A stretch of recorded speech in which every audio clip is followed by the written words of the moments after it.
Hello, welcome to the Big Scuba Show. Hi, my name is Dr. Joe Dituri, also known as Dr. Deep Sea. I have a PhD in biomedical engineering, and I'm a 28-year veteran of the United States Navy Special Operations and Diving Forces. So I'm on the Big Scuba podcast, so let's get going. Woo! Once again.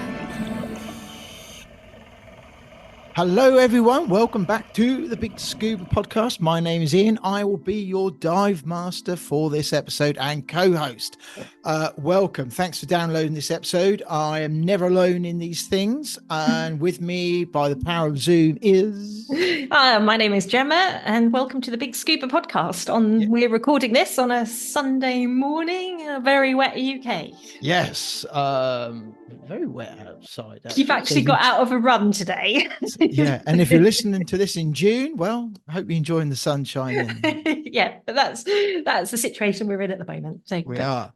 This podcast is all about diving. Let me just tell you, it's all about diving. It's all about people who do great, amazing things, or basically they just love being underwater and go diving and snorkeling and all sorts of things. And we particularly like those people who've got a bit of interest as well, you know, something maybe a bit canny. And today is no exception. We have got a great guest for you on this episode, which is 172, Dr. Deep Sea, and we'll tell you all about him in a minute. But first, we must tell you that these episodes are all sponsored by a great company that you need to know, and that's called narc-90.com. it is, and they are stockists of all sorts of equipment for the divers in your world, and they have a wealth of advice. If you've got any questions, they're the people to go to. They will definitely help you out. So recreational and technical diving. Yeah, so narc-90.com, beyond technical. Yes. Okay, coming up in this episode, as I said, we've got a great guest for you, Dr. Deep Sea, who has spent 100 days underwater. At a depth of 6.7 meters or 22 feet. And it was an underwater habitat. So it was a construction on the... And he lost an inch. Almost an inch. For some men, that can be critical. It is. Yes, he's quite a tall chap, isn't he? Nearly 2 meters, I think. So 6 foot. So anyway. Moving on, before I put my foot in it. He's got a great enthusiasm that comes through, and he knows all done. What's he, professor in science? Medical science, bioscience, and he does lots of experiments and analysis, and it's to look at the underwater world with exploration, but also pair that alongside going to space. Yeah, and he wanted to do these tests, and he thought the best person I can do these tests on is myself, because I understand my own. We are the best people to gauge our own bodies, and that's what he wanted to do, and he talks to us all about that. And it's really good because he's got this enthusiasm. He's also in the diving world. We've got shared mutual friends as well. And he also relates and talks about Deep that we've just been to. Yes. So Deep is coming up in future episodes. Our next episode, 173, will be about our visit to the Deep facilities, the campus. Can't wait. Yeah. Which can't wait. What have you been up to then? What have you been up to? It's been another week. We've planned some diving in, so we're getting in the pool, and we're also going to Stony Cove in a week's time, which will be good. Yeah. So I'm gonna just be on normal open circuit, and you're going to be on a twin set. I am, yeah. So as we mentioned before, looking at doing some recs a bit later this year. How many we actually get to do may only be the one. I don't know. Depends on time and weather. I love to go diving the more than I can, but business, family, and everything else all have to be a balance. And so I'm going to be on a twin set, first time for quite a while.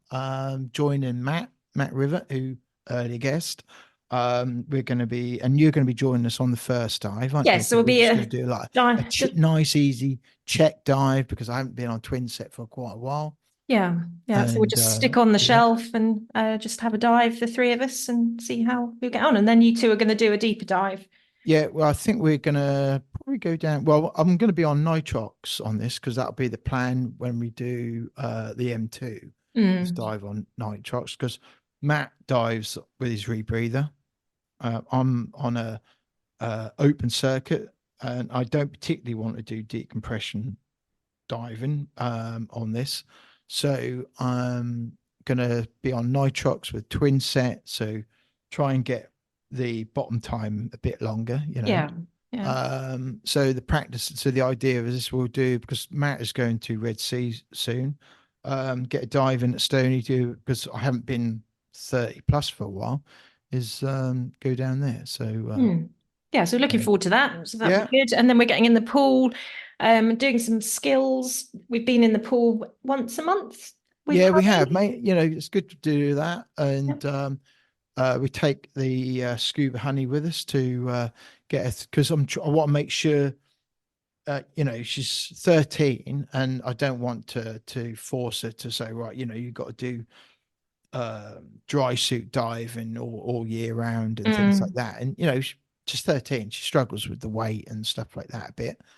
And with carrying all the lead and dry suit and all that. And she's enjoying hopping in the pool every month to do some skills and stuff. And then all being well, come once the weather changes, she'll be back in the water. Yeah, and it's good practice putting the gear together and breaking it back down when we get out of the water. So I'm sure. Given her the camera to have a play with, and Yeah. so yeah, she's excited by that, and it's good to keep those. So if you go for a period of time without diving, it's very hard to then, especially if you're only done your open water, it's very hard to then get your head back into. It is, yeah. So What's an out of air scenario? How do you clear your mask and all, with stuff that we do as a, second nature by this stage. For someone who's brand new, they got, that can be quite a task. So yeah, it's good to keep them skills alive all through the yes. winter. So it's all good practice, and we're going to take our full face masks and have a little go with those. Yeah. And so that's skills. our plan for Also, we're diving. gonna the other thing we was gonna do is put the SMB up because we need to do some social media for our friends at night the 90 who have got these. If you haven't seen our previous posts about if you're looking for an SMB, probably I would say some of the best made SMBs I think I've ever seen. Yeah, very good. No word of a lie, they are bulletproof. They are so well made. Yeah. And I quite like that black one. Yeah, so it's black and white one, and they have got all the NART, like the man, their logo on them, which they is are smart, nice. and I if you're looking for an SMB, I don't think you pair that up with an Apex reel, you're not going to want much more. No, and they're reasonably last priced forever. as well, aren't they? Yeah. So head over to the Narked at 90 website, narkedat90.com, and you can have a look at the SMBs. And also we have done posts on the scuba scissors, which again, very reasonably priced and a great addition to any diver's equipment. You can pop on your BCD and you're well prepared if you need to use them underwater. Certainly. Well, we like to remind you divers to over the winter check your equipment. Check your equipment daily. Regularly, yes. Regularly. Daily's good. Always good practice. Anyway. It's World Whale Day today, It is, yes. So I've done a little post on our social media with a few facts for some whale information. And yesterday was Do Something Nice for Somebody Day, It was Random Acts of Kindness Day yesterday. Yes. Did you do anything? I did something nice for my customer yesterday. I thought, made sure their fire exits are nice. Does that count? Yeah, that counts. Yeah. We've got a few. World Whale Day today, and next Thursday is World Thinking Day. World what? Thinking Day. Oh, thinking. I thought you said World Sinking Day. No, thinking. And then the 24th is Emotional Health Day. Right.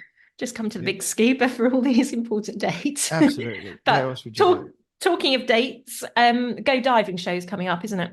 Yes, go to godivingshow.com. Get your tickets if you haven't got them already. They do sell out, so don't leave it to the last minute. I think I've only ever missed the very first one, I think, possibly, or was the second. I lose track. Been to just about all of them. So love it. Great show. Taking part on the 2nd and 3rd of March, Saturday and Sunday at Stoneleigh in the UK. Yeah, I don't know how they do it. Mark and Penny and the rest of the team. Every year it gets better, gets bigger, and it's loads of different speakers this year. Yeah, it's a bigger show again than it was last year, so it's going to be really exciting to listen to some new speakers. Big emphasis on UK diving, which is really good. And we're going to do a side mount tri dive. We are. Yes, I've got about that. Yeah, so looking forward to that. So we're jumping in the pool on the Sunday, isn't it?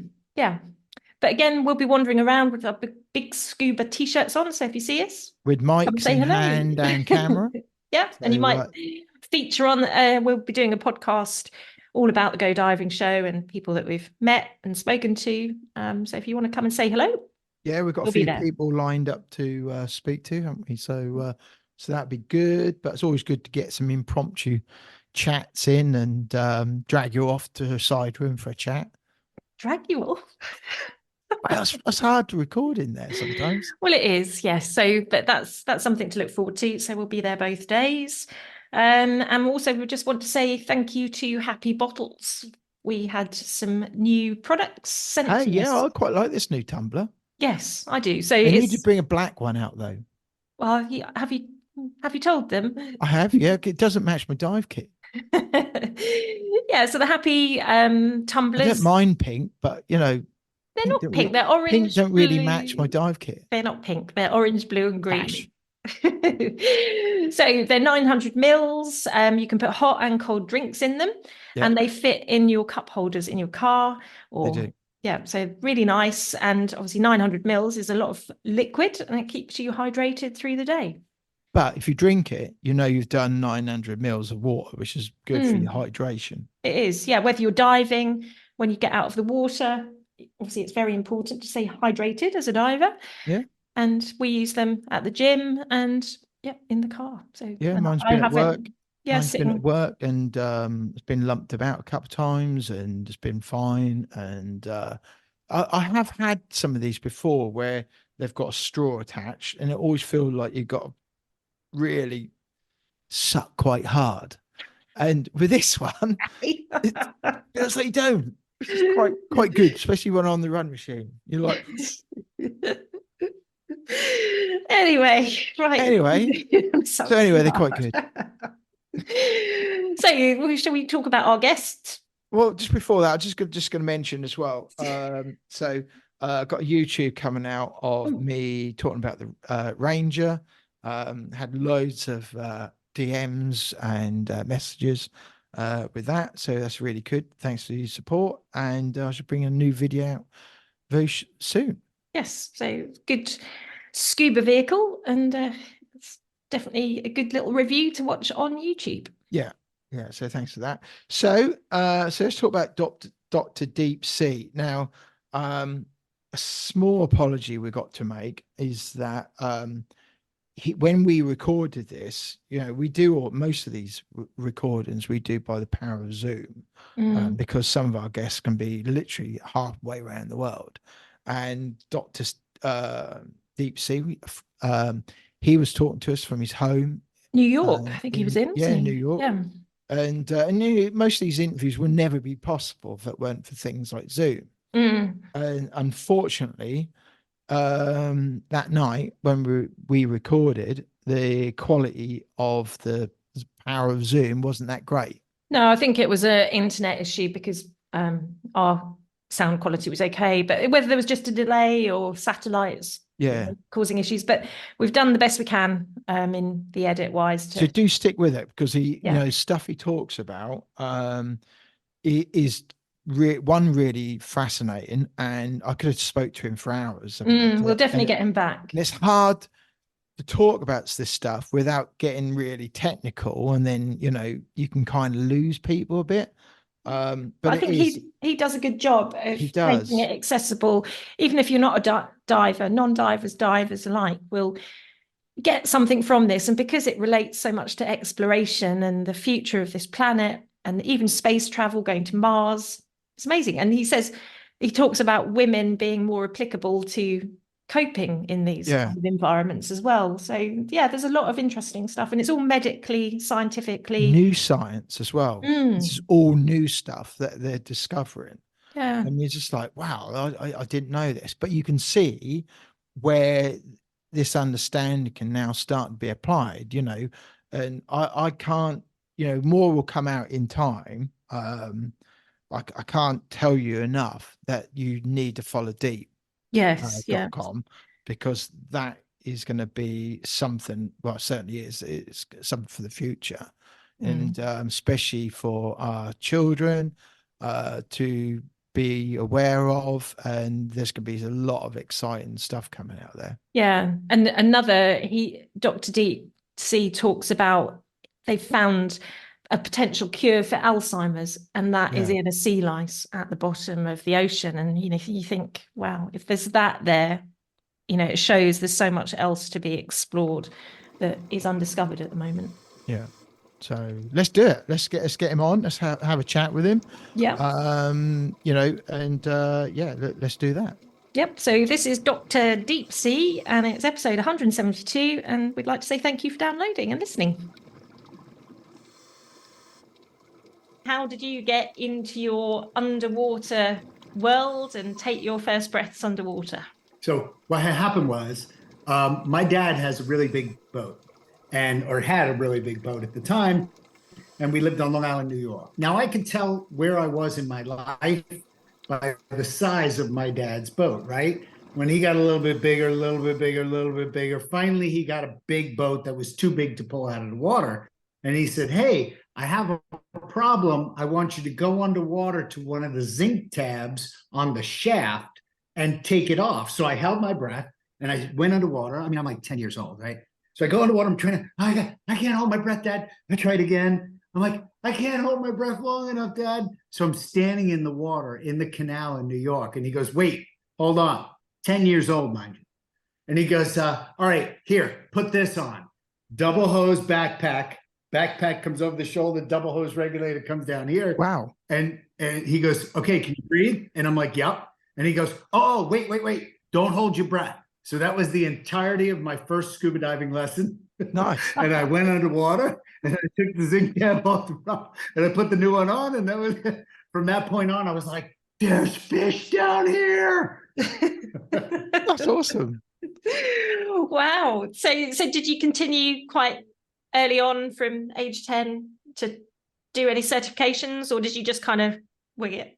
No, see, certifications weren't a thing, right? We're talking the 70s. So certifications were late 70s, not that old, but 70s nonetheless. And certifications weren't a problem for me. I used to cut school to go scuba diving. I just borrowed my Uncle John's scuba gear. Never knew how full it was, never knew what the pressure was in the tank. Would just dive in the canals in New York just because I could. I'm like, and for some amazing reason, I didn't die, right? So for the first 5, 6 years, 7 years, mid 1980s, I went to go diving up in Connecticut, and they're like, hey, where's your C card? And I'm like, I don't even have an A card or a B card. I don't even know what you mean by a C card. They're like, your certification card? I'm like, oh yeah, why would I need that?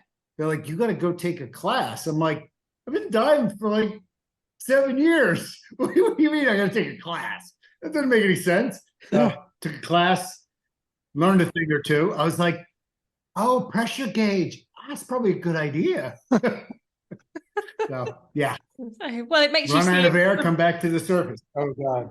Can't believe I didn't die, but yeah. You're saying it with a smile on your face, so all turned out nice in the end. All turned out nice in the end. So no, and I got introduced to a world. I got to play you know, I was a water baby from the beginning. I mean, I was just we'd go to the beach. We lived on Long Island, New York, and we'd go to the beach every Saturday and Sunday. We lived at the beach. So I surfed. You know, and when I say surfed, I surfed a break that was maybe 7 feet long, right? So like my surfboard would just get moving. I'd stand up and then I'd fall down because the break was over, right? Because we had the beach. So like just growing up in the water, just loving the water, clamming, swimming, hanging out. That would be our weekends. We didn't do much football, but sure enough, we went out on a boat, you know. So don't think of New York as a place for diving. What's the canals like to dive in? Pretty murky? Very interesting. You know, you see a bunch of stuff. Canals are not as bad as you would think, but, you know, people throw a lot of stuff away, you know, so a dish, a plate, things like that. But then, you know, there was actually some fish and there was actually, it was nice. It was nice and it was fun, you know. Oh, well, that's good intro then. So when you went into the military, did you do diving or get involved in underwater stuff there? So I did that. I worked at a saturation diving facility about, I don't know, 7 years. So I went in the military and I worked at a saturation facility. Now, this is several years after I got in the military because it takes you some time to walk your way up the ladder to become a diver. So I did that, worked at the saturation facility, then got commissioned as a special operations diving officer. So I basically became a diving officer and then a saturation diving officer. So long story short, I spent a large amount of time in my 28-year Navy career as a diver. And I learned lots about diving and had a good time. That was obviously the career path for you to take then, wasn't it? So from your military side, what sort of depths were you doing your saturation diving down to? So saturation diving is conducted down to in excess of 850 feet is what the card says. But realistically, it's a little bit shallower than that. And we got to play, and, you know, most of that stuff is very, you know, you're working for a specific purpose for the military. And then later on in my life, I became, not only was I, you know, helium, oxygen qualified in the military, I also became a 1-atmosphere suit pilot. So I took the suit down to 2,000 feet, which was really fun. You know, you get to dive in excess of, you know, 1,947 feet is my deepest dive. 1,900. That's approaching 400 meters. Yeah, 610 meters, I think. Yeah. Wow. That's deep, serious stuff. That's the, is that the same suit? I think I've seen a few other people use that, like the great big, like Michelin Man type suit. That's the one. Yeah. What's that like being in that? Oh boy, that is definitely a big deal. Yeah, I bet. It's really hard to get into it. It takes a lot of time, effort, and energy to get into it. It takes you maybe 20 minutes to descend to 2,000 feet. And then it takes you 30 minutes to come back up.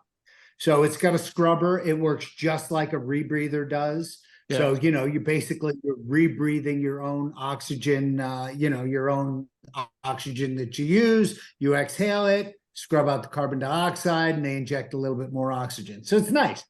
Yeah. It's a good setup, nice and warm compared to the outside, which is 32 degrees, you know. Yeah. So that must have kind of set you up for your adventures that you was going to be having later on, you know, with your record-breaking time underwater.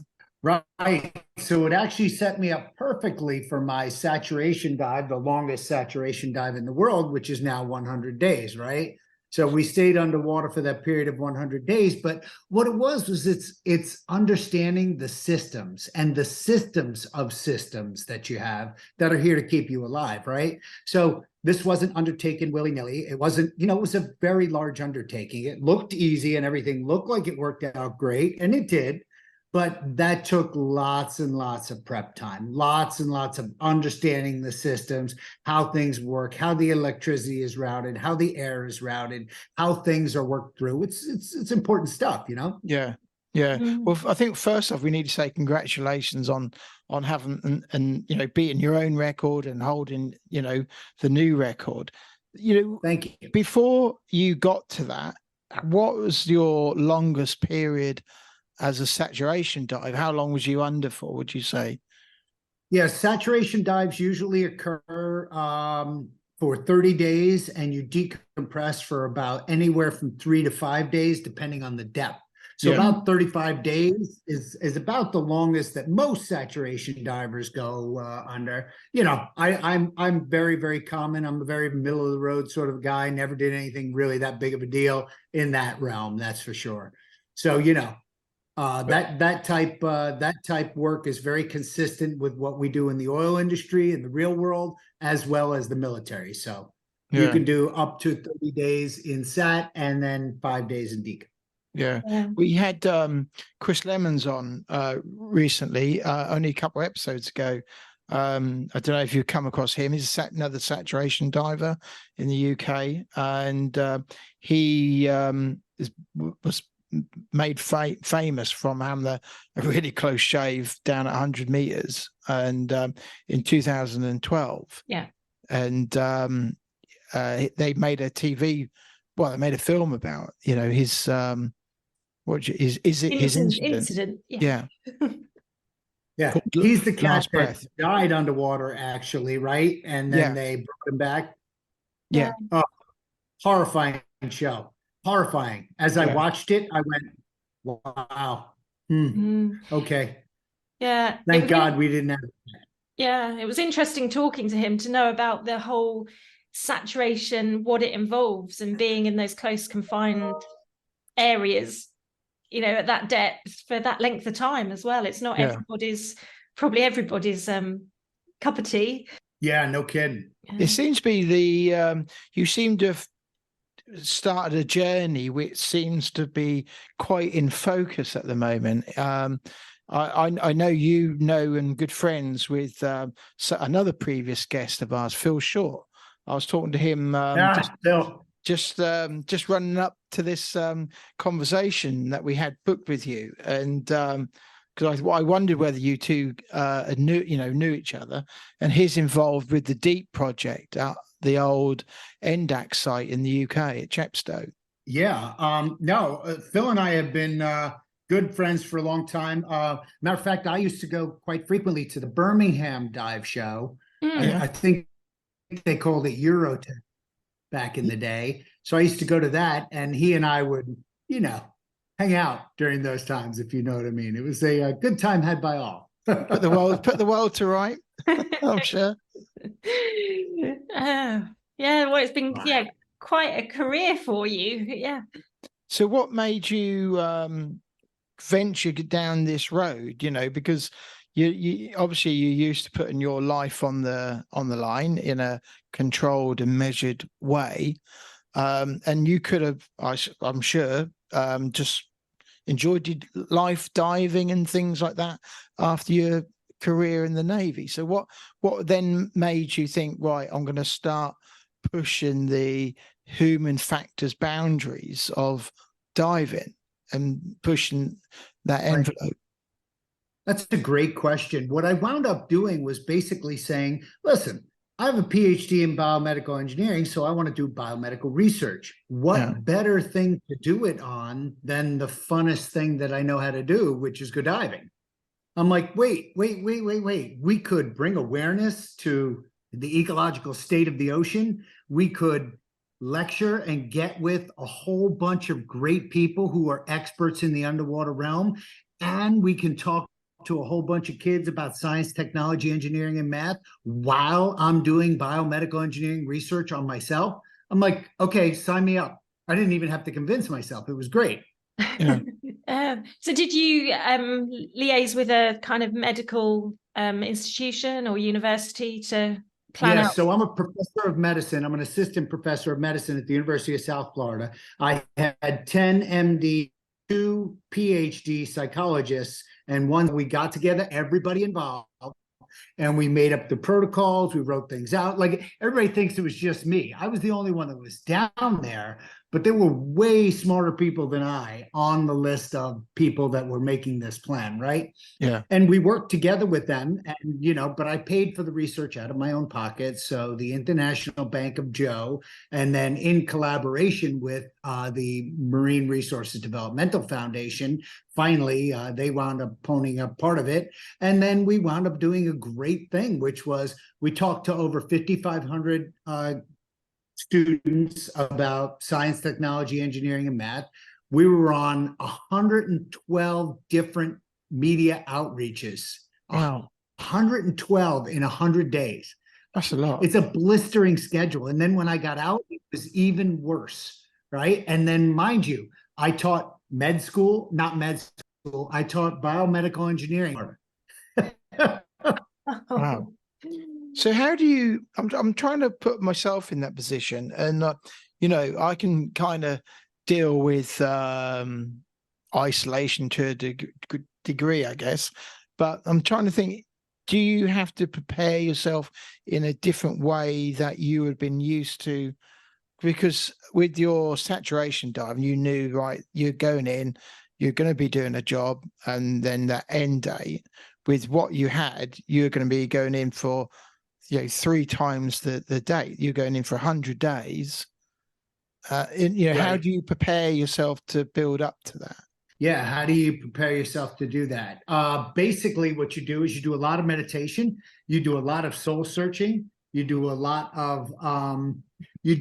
of talking to yourself through your possible problems.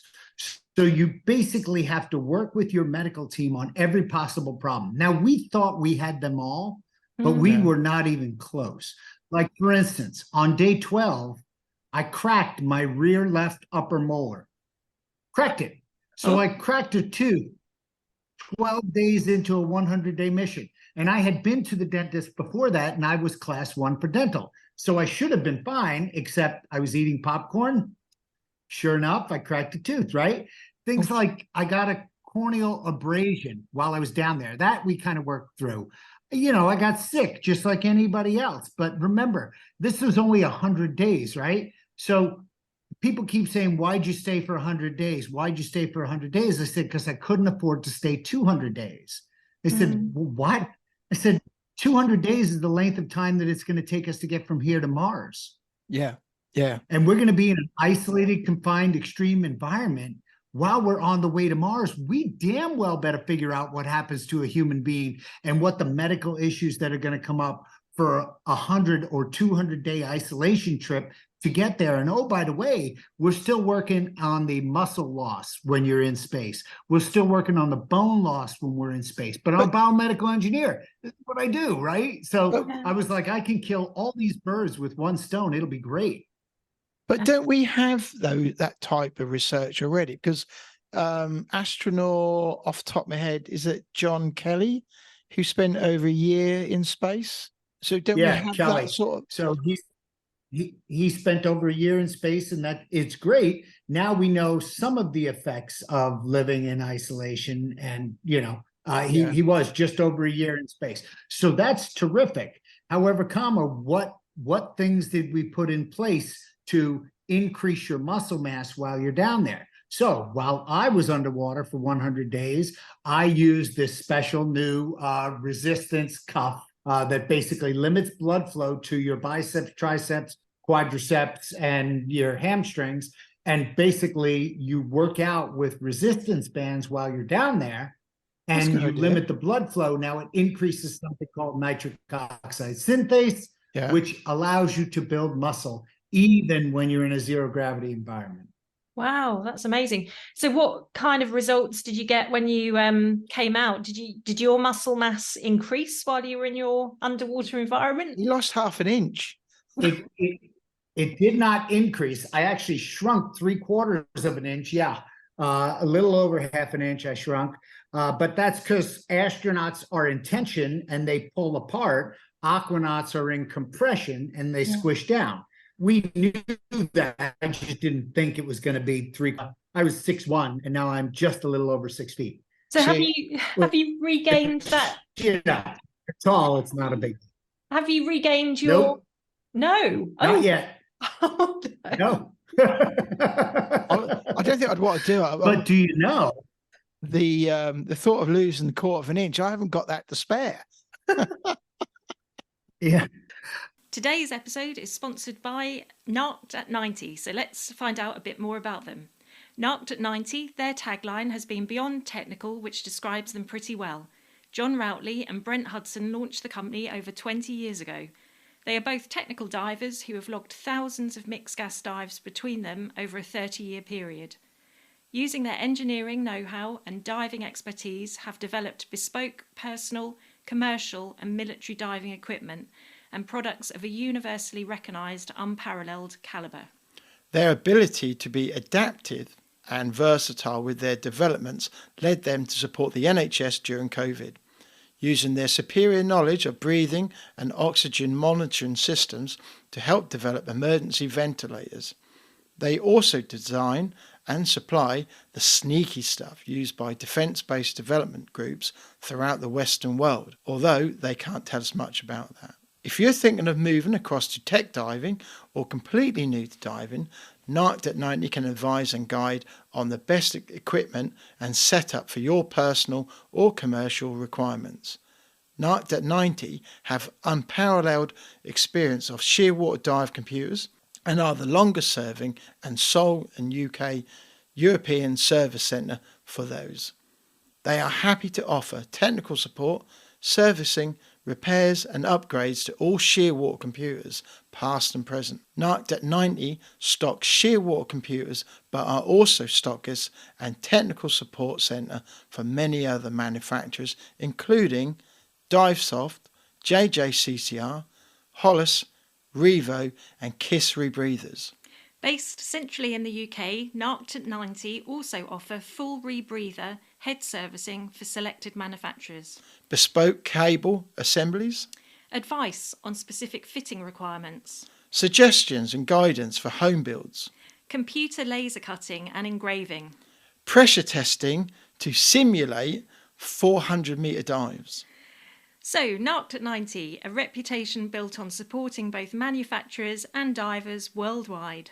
Go to narkedat90.com and make sure you are following their social media to keep up to date with their latest news and offers. I've been hinting at the space people that, hey, listen, we're gonna need to send me to space so that I can get taller again. So we'll see how that goes. That's incredible, isn't it? But yeah, I mean, the blood, the urine, the saliva, the electrocardiograms, the electroencephalograms. I mean, we didn't just go underwater we went underwater to do a level of biomedical engineering and testing that has not been done since the 70s.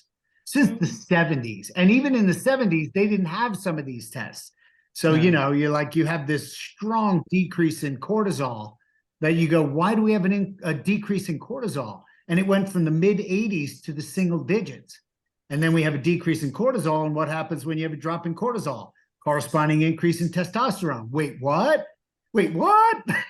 So I have a huge increase in testosterone, which is unforeseen, right? Same thing with like sleep. Normal humans sleep between 30 and 33% in both deep and REM combined. Deep and REM is where you do your restorative sleep, right? Yeah.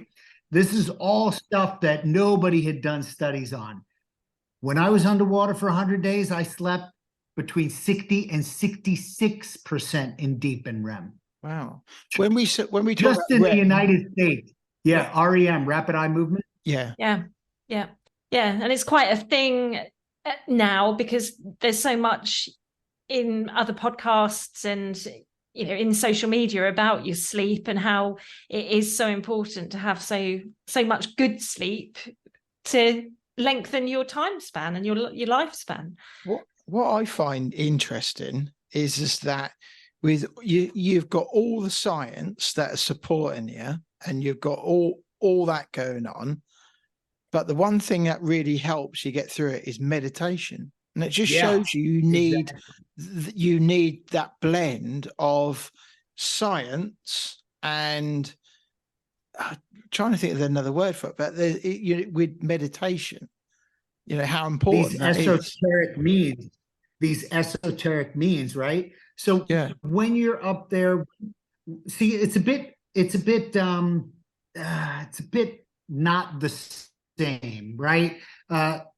Astronauts and aquanauts, they're not quite the same, right? For instance, you needed to be in a position where you could basically not have a lot of communication outward, like we're going to have on the way to Mars. So like we have this zero gravity thing where we're floating around and we're in a orbit, a low Earth orbit, right? And that's great because you could talk to people in a low Earth orbit. It's a 20-minute round trip communication to get from here to Mars at the speed of sound, right? Wait a minute. It's a 20-minute round trip, one way. It's 20 minutes one way. I'm sorry. So like we have to make these people self-sufficient. We have to make these people independent. And Scott Kelly, when he came down off of the orbit for 100 days, they carried him out of the capsule. Yeah. Why? He could not walk because he lost so much muscle mass. We really worked on the muscle mass problem, right? So we're also working on the bone density thing. Now, there's a lot of things have to go into this, but that's the kind of research that we were doing. Like, hey, this is good stuff, That's quite an interesting point, because for women, we know already that for women as they get older, they lose bone density. So would the results be the same if a woman diver would spend 100 days underwater? What difference in the research do you think you would see? Potentially she could lose more in height. I don't know that they could lose more in height, because the height difference, in my opinion, we don't know. In my opinion, we get this height difference from being in compression and squishing the discs together. Yeah. Right? So that jelly donut in between gets squished down, right? The astronauts get pulled apart, we get squished down. So it's more of a function of your discs in your back, in my opinion. Now osteoporosis, yes, that's certainly a problem. We need to do things that will increase osteoclast breakdown bone. So when you're on orbit with the International Space Station currently, you basically lose osteoblast production because you're not using your weight. Yeah. So we have to have some sort of intense gravity to figure that out, or figure out some kind of gravity. But it's a bigger problem. Elon Musk is great. I love him. He's like, we're going to Mars. I'm like, Elon, I have a couple of questions. When I was underwater for 100 days, food was a really big problem. How are you going to solve that? Because there is no freaking resupply. Oh, we'll just send enough food. What are you going to eat? We're not taking any cows to Mars, okay? So let's just get steaks off the menu, right? So now we're talking about plant-based protein. How are you going to make it stay? You're going to have it refrigerated? What are we going to do with all the garbage that we make? I thought this has all been solved. Many questions that need to be answered. This is why scientists need to do work. Yeah, but hasn't that been solved? Because when you watch the film Martian, he grows his own potatoes. What? Have you not seen the film Martian? Is there no truth in that? We can grow things in our own poop. That is assured. We can do that. It is fine. However, the problem comes from when you're traveling in space. When you're traveling in space, like I said, the osteoblast production is gone and the osteoclast production is. So all of that bone matter comes out, and it comes out through your urine. So now you have to figure out how to. But can we not solve that by and filter out all of that decaying bone matter? Can we not solve that by some kind of chemical tablet that you take? Is there nothing that we can take? This with protein mixes that sports people take, certain vitamins or anything like that. Can we not correct that with vitamins and things like that? The difference between exogenous and endogenous, right? And absorb. So I could give you osteoblasts all day long. Your body can't absorb them. When your body makes them, calcium makes that kind of stuff, then your body will build bone. When your body doesn't make it because there is no constant impact, constant banging, like you bang by walking all day long, and your bones become stronger when you use them. When you don't use them in 0G, they start to leach. The calcium starts to leach out, and that calcium in the urine, bad juju. So now you can't even filter that out. So basically you're talking about you lose 50%, 50% of the urine to loss. Basically, it's all of the impurities have to get washed out, right? And now, okay, so here's a for instance, we're drinking our own urine and you take antibiotics. When you urinate that out and we're drinking your urine, we're all on antibiotics. Yeah. It's insane. The medical things behind what traveling to Mars, the entire medical community, every time Elon says we're going to Mars, the medical community and the food community laugh because they're like, really? What are we going to eat? But we What are need gonna our drink? Elons, Like, there are don't we? so many good questions. Who are we going to take with us on this trip? Because if you say a doctor, that's great. What kind of doctor? You probably need a dentist in case you crack a tooth, because I cracked a tooth 12 days into it. Then you need some sort of a backside doctor, like a proctologist, to, you know, if you have bad problems with your belly, you need a proctologist. You don't want your dentist to be your proctologist, right? Right. So that's two people. Well, okay, who else are we taking? Right? Somebody's got to steer the ship. That's a pilot. We need two pilots just in case one. We're going to take like 25 people to Mars. It's like, wait, no, we're not. We're going to take 4 people, right? What 4 people? But aren't they just going to send robots? Yeah. Human exploration has always been done with humans. That's it. Yeah. I mean, you know, we send robots to the bottom of the ocean right now, but we still need to send humans because robots can't do what humans can do. No. So basically, by the sound of it, you also need a woman to do some of this research with as well, because obviously women will go to Mars in time as well. 100%. We not only need women, we need a scattering of women. You know, we need many women. And guys, I got news for you. Women might be better suited for space travel than men. Why'd you say that?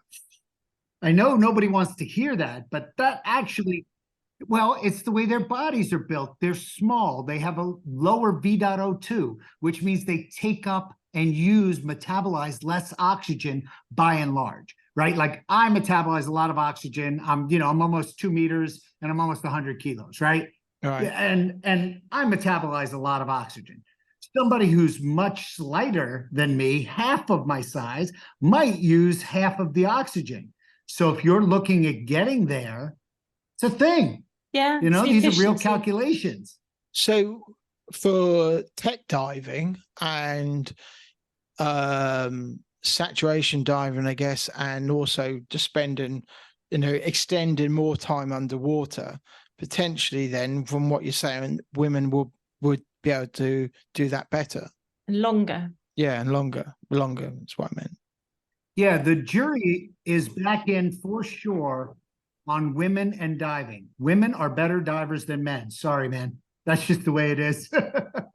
They're much more meticulous. They're much better at physiologic use of the oxygen that they have. By and large, I'm talking in general, right? Obviously, there are specific instances of men that are really good metabolizers, but by and large, women are better at breathing underwater. Yeah. So what's the main things that you were missing when you're underwater for all this time, for 100 days, apart from, obviously getting the chance to go above water again? What was the things that you was really missing when you was under? Do you miss music, anything like that? No, I had a good share of music, but I had a lot of work to do. So I would do between 6 and 8 hours of science per day. Then I would do 3 hours of outreach, then 3 hours of interviews. So realistically, I was a busy camper, 12, 14, 16-hour days was easy. What I missed most, honestly, was the sun. I'm a creature of the sun. I love watching sunrises and sunsets. Yeah. And sure enough, I was not able to do that very well while I was underwater. Yeah. And did that have an impact on your levels of your body because you weren't getting any vitamin D? Yeah, exactly. Great question, because it's all about human physiology, right? We're going to have to figure that out when we go to Mars too, right? Like we're under the sun right now, even when we're in that circulating low Earth orbit. We're still in the sun. However, we got to figure out what we're going to do when we're going to Mars, because we're not going to be. And I wasn't underwater. So I took 2,000 international units of vitamin D every day just to make sure my levels would not drop to really badly low. Yeah. So would you do this all over again? Go underwater for 100 days or Maybe 100 not days tomorrow. Maybe not tomorrow, but soon. I would love it. I would love it, because I'd like to see, there are a couple of things I might do differently. And there are a couple of bits of information that I would gather better. Yeah, it could be done better, but I might need a little bit of time on the surface for a little bit. Yeah. What about family? Have you got family? I do. I have 3 daughters, and basically I miss them the entire time they're down there. My mom is my mom actually was calling me regularly going, "Hey, are you okay? I need to hear that you're okay." Oh, that's good. Did you have any visitors? Because obviously people could dive and look through a window or even come up through the entry point. So did anybody visit you while you were underwater for your 100 days? Yeah, so I had several overnight guests. So astronauts, aquanauts, marine scientists, ichthyologists, coral researchers, benthic geologists, underwater archaeologists. I mean, we had a good time. We talked to the who's who of the diving world. And like I said, we worked on preserving, protecting, and now rejuvenating the marine environment. So it was win-win-win. It was terrific. Yeah. Yeah, it's really interesting. Yeah. It's obviously about the human body, but also being in that environment, it's the undersea environment, and protecting it. Right. Learning how to regrow coral, how to repopulate the coral on a coral reef. Mm-hmm. And the fact that we can actually transplant coral now. Wait, what? Yeah, no, we can. We can, if a ship goes up and wrecks a coral reef, we can fix it. Now it takes a while, but we can fix it. The point is that, wow, we figured we could do something about it. Transplanting coral, it's cool. Oh, that's amazing to just have that experience. And so are you continuing your medical research now you're above the water, looking at your results and planning for the future and planning for more experiments? Oh, absolutely. So we continue to do these kind of experiments on a regular basis. Like I said, I teach med school, I teach biomedical engineering, physiology type of person, right? So your ability to dive or not dive, or to dive better, is certainly predicated upon human physiology. Mm-hmm. So yeah, we continue to do research, doing this same thing in zero gravity on the 0G flight. And then I hope, like I said, I can get up to the International Space Station and do more research. Wow, that'd be amazing. Yeah. So in your spare time, do you still get out underwater, scuba dive, or? I do occasionally, not quite as frequently as I did during March to June, but yes, I do a little bit. I bet it's quite nice. And then just go down for like an hour and have a look at the fish and come back up again. Exactly. Do your daughters dive? Exactly. Do your daughters, do they dive? One does. My oldest does not dive, and my youngest, unfortunately, her godfather died while diving, so she's actually not really happy about that. So, it's one of these like, oh, okay, you see bad things happen, it's bad. It could be bad.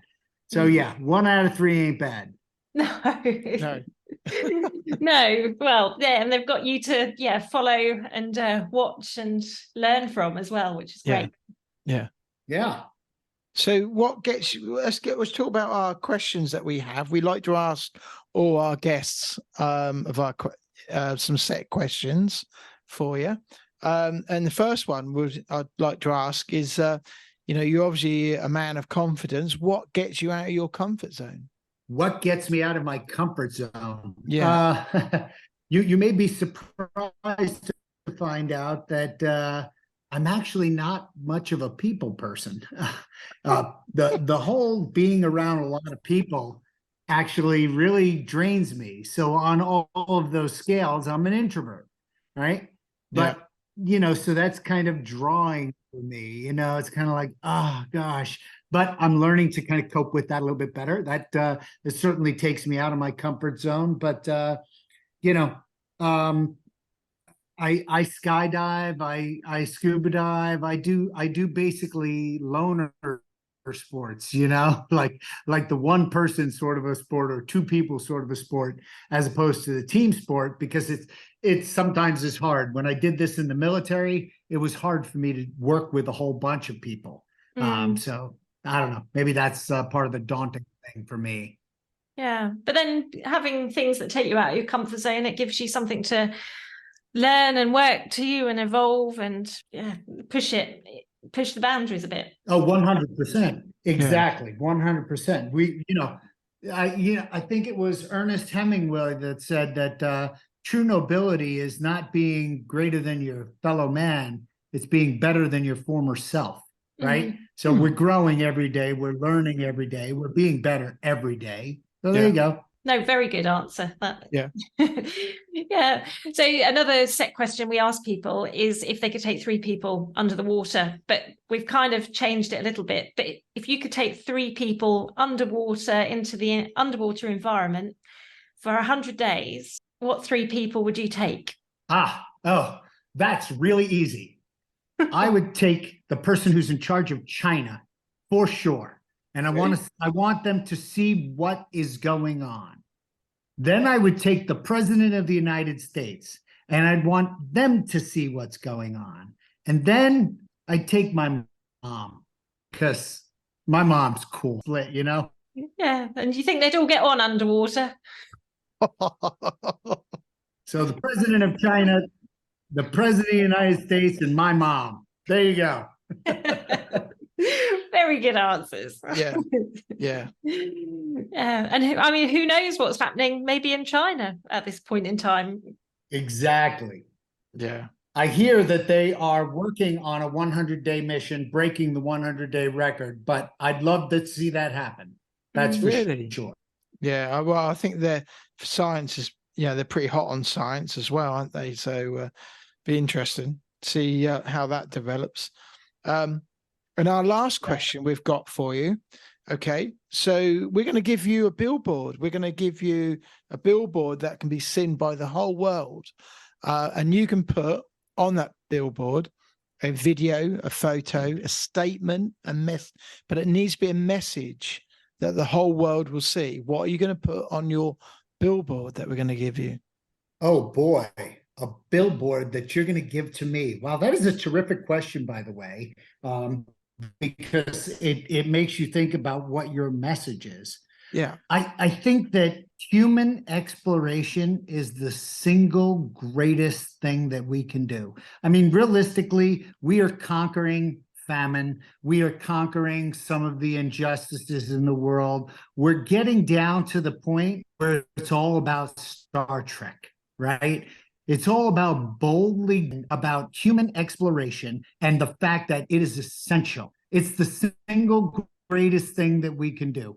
Listen, so they're in 4.5 billion years of genomic wisdom. Our planet's been around for 4.5 billion years, right? Yeah. There are about 20 million things on this planet, 20 million creatures, right? Okay. We've only found less than 5 million, right? So if we found less than 5 million and we all came from the same creature, Coelacanthus lathus, or the coelacanth, the origin of species, right? So if we came from the same creature, it stands to reason that we have the disease, we also, another thing, has the cure. And I have some biological evidence. When I was working with James Cameron, when he went to the bottom of the Marianas Trench, he found a sea lice. Now, you guys in the UK probably don't have sea lice, but those sea lice, it was about, I don't know, 7 inches long, something like that. And we pulled a DNA sample off it. It's a partial cure for Alzheimer's. Wow. Wow. Let me say that again a different way. A partial cure for Alzheimer's exists at the bottom of the Marianas Trench, and we never knew about it until we went there and explored and found it. What? I mean, wait a minute. What? Yeah. So we need human exploration like you wouldn't believe. Yeah. Well, exploration will give the longevity to this planet, won't it? Otherwise, if that doesn't happen, it's just going to Have end. you been down? Have you been down in his Like sub? George Collins says, Sorry. I have not been down in. No, nobody has been down in his sub. He's been the only one down in his sub. Yeah. Is that another area that you'd like to go into, like in a submarine down to some extreme depth, like the Mariana Trench? Yeah, I mean, I would love to go see the black smokers in the middle of the Atlantic Ocean. Yeah. Geothermal vents somewhere where there's new life forms. I mean, look, if you look where you've always looked, you will see what you have always seen. So you need to branch out and look someplace different to find the new creatures. I want to find a creature and I want to name it after, whoever. I don't care, I'll name it after Big Scuba Podcast. I don't care. I just want to find new stuff. Yeah. Yeah. And I think that's an amazing enthusiasm to have about that exploration, because it is pushing, our limits and solving problems that we've got in our world. Yeah. That's amazing. Exploration. Yeah. Yeah. Exactly. Yeah. So have you got many projects coming up in the future that you can tell us about? Yeah, so the plan is to, I just got my US patent for a device which is going to make aquanauts and astronauts safer. I'm trying to apply that to my skydiving outfit, which is going to basically make you be it's akin to being an astronaut, right? So what we're doing is we're testing it from high altitude. We're going to see if it keeps me alive, and it will, because, it works. But we're going to test that and put that hopefully in the US spacesuit, or whatever spacesuit they'll let me put it in. And then hopefully I go test it on a US spacesuit or whatever suit they put it in. And we get a shot at going around this Earth a lot of times. Did you know that if you spent only 6.5 days on the International Space Station, you could make up your 100 days of sunrises and sunsets that I missed? Wow. That's incredible, isn't it? Cool stuff, right? Yeah, really amazing. Yeah. Yeah. And when you put it in that kind of perspective, that's just amazing. Yeah. I was going to say, with your skydiving, do you skydive as much as you do scuba dive? No, I only have about 822 jumps total. So I scuba dive a lot more than I skydive, but I only have 822 skydives. So I don't have as many skydives as I have scuba dives. I have several thousand scuba dives. Well, it's still another extreme, isn't it? Scuba and skydiving. It's, they're kind of extremes, but they're kind of very alike. 100%. Yeah, all about the safety side. Yeah. Well, it's been fascinating hearing about all this, and you are pushing the boundaries of not just space, where this, in travel and things like that, is pushing the boundaries of where diving's going to go, across all the levels, from commercial diving, military, and saturation. So yes, we wish you all the best for that, and we'll be certainly watching you as all this, as you progress and push that further. So it's been really good. I love it. Yeah. Tune into Dr. Deep Sea, which is my YouTube channel, and my Instagram handle, and my Twitter, and all that is Dr. Deep Sea. So tune in and you'll see what cool stuff we're doing. That's awesome. And we'll Yeah. put the links in the show notes so people listening now can obviously click on them and Yes. find out a bit more. And yeah, lots of interesting stuff to, in the future love it. about what you've done as well. It just sounds really incredible. And for divers and non-divers alike, it's so applicable. It's like an adventure, and this exploration will appeal to anybody that's got It's touching so many areas, isn't it? It's not just diving, but space travel 100%. and medical. Medical science is going to benefit from it as well. So no, 100%, 100%. Like I said, sleep.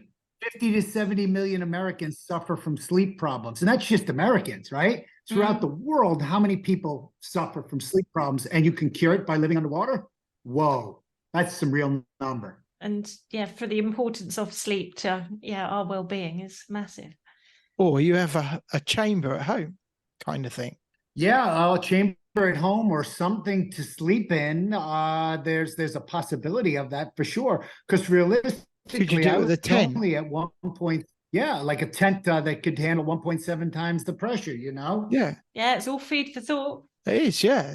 Well, it's been really good talking to you. We've obviously just a few communication issues, but we'll try and iron those out in the edit. Sorry about that. I don't know what's going on, but well, we'd love to invite you back. Maybe sort of middle of next year or latter part of next year, and then catch up with you and hopefully follow on from this episode to what events have taken place. And especially with like what's going on with Deep in the UK as well.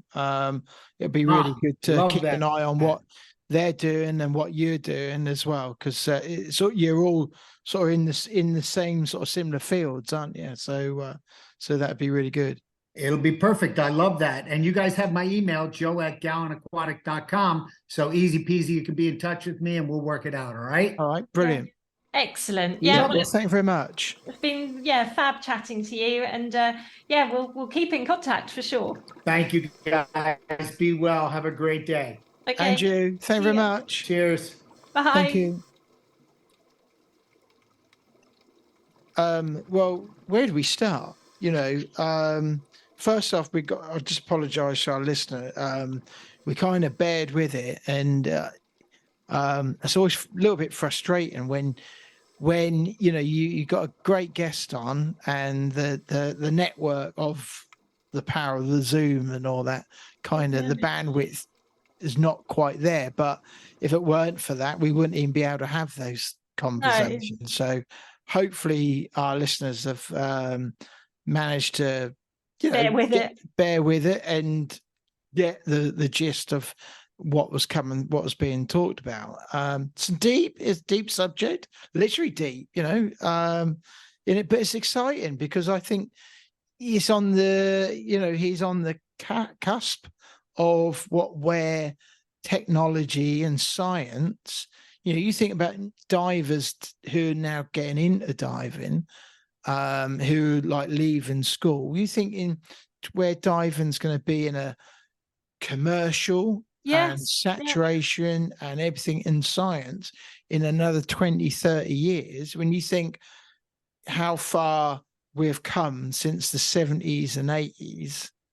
Well, this again shows listeners, anybody listening, is that diving is just more than diving. He's brought the scientific element into our conversation tonight and about the well-being of the human race.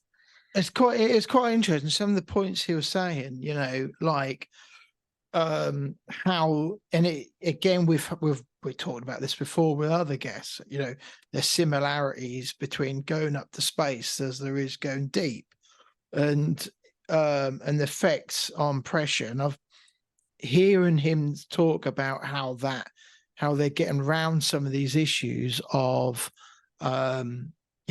muscle loss, and also you think if they can find a way where women won't lose bone density and things like that in the future, well, how brilliant is that going to be?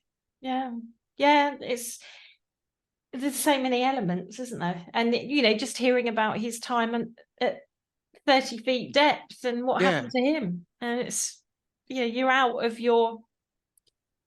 But he's spent a lot of time underwater, literally underwater, hasn't he? And I don't think, I think someone who came into that cold and hadn't got that type of background, it would be really difficult for someone mentally focus enough to last that long. And in my opinion, and I've got absolutely no research to back that up, obviously, but I can't imagine somebody who's not spent a long time doing saturation diving and that, and then going, right, I'm going to spend 3 months. Can you imagine shutting yourself away for 3 months? Yeah, but he did have, like you said, he did have visitors, and he did have direct communication, and he obviously had resupply of food, so it's not like he's completely isolated. So it's not even like saturation diving where you can't, basically get anywhere because you're at 100 meters, and so he could have called it, I suppose, at any time, I guess. But but it's definitely quite thought-provoking. Well, I thought it was the other bit I thought was interesting was the whole, when you've got science and all that actually you still rely on meditation. To me, that's like merging digital and analog. Yeah, but that's maybe the type of person he is. But it shows you need both, don't they? Both go hand in hand. But not everybody meditates. It's not something that is like people do different things for different reasons. No, I thought that was quite interesting. But obviously listeners, have a look at his website and his social media and find out a bit more about him. His website's really easy to navigate and understand, and he just wants to broadcast his message and exploration. That's and it's interesting times, isn't it? There's more coming out from deep about some of the stuff that they're going to be looking at in time. When I think that's 2025. I think they're now pointing lots of people to the business, and but that's going to be real interesting, I think, when that goes live. All these things that are happening that not everybody realizes what's going on, and it is about So you think about the technology was going to come out of the back of that sort of stuff. And the medical side of things. I think that's really interesting. That's just pushing finding out, like you said about DNA in the sea lice at the bottom of the ocean. That's just amazing. And I suppose once they've got that, I suppose they can then harvest it recreate it artificially, can't they? I guess sounds like a thing to do. Well, we ought to say thanks for bearing with us through that, and because only because the audio quality wasn't so great today, unfortunately. But it doesn't happen very often. It doesn't. No, to be fair. But we hope you got the gist of everything he was saying, and we ought to say thanks for downloading this episode. It's been really good. Yes, really exciting. Something a little bit different, which certainly is. We should also say thanks to Narc.90, our lovely sponsors, and friends over there who are there with their technical diving kit. That if you need anything on the sheer waterfront, if you need it serviced or rebreathe the front, you can give them a call or visit their website for more information at narc.90.com. So, and obviously remember there are plenty of back episodes, over 160 episodes to listen to if you want to reach out to some of our previous guests. There are, and we spoke to some NASA people, some astronauts, and I think and also commercial divers, military divers, explorers. So there's something there for everyone. There is, so aquanauts and astronauts. There certainly is. Right, I think that'll do for tonight. We hope everyone enjoyed it, and but for right now, that was the Big Scuba Podcast. Now that does wrap up today's episode of the Big Scuba Podcast, but if you want to hear more from the podcast, make sure you hit that subscribe or follow button depending on what platform you are listening on. That way you will never miss an episode from us. But if you are listening on Apple Podcasts and did enjoy what you heard today, we would really appreciate it if you head to the show page to leave a 5-star rating and review. It really does help us. If you do, please take a screenshot of that review and send it to us on Instagram, and we'll give you a shout out to say a big thank you. If you have any questions for us or anything that has been mentioned in today's episode, be sure to reach out to us on any of our social media platforms or send us an email. The links are in the show notes. We will get back to you no matter what. If you have made it to this point in the episode, we both want to say a big thank you for tuning in, and we'll see you on the next episode.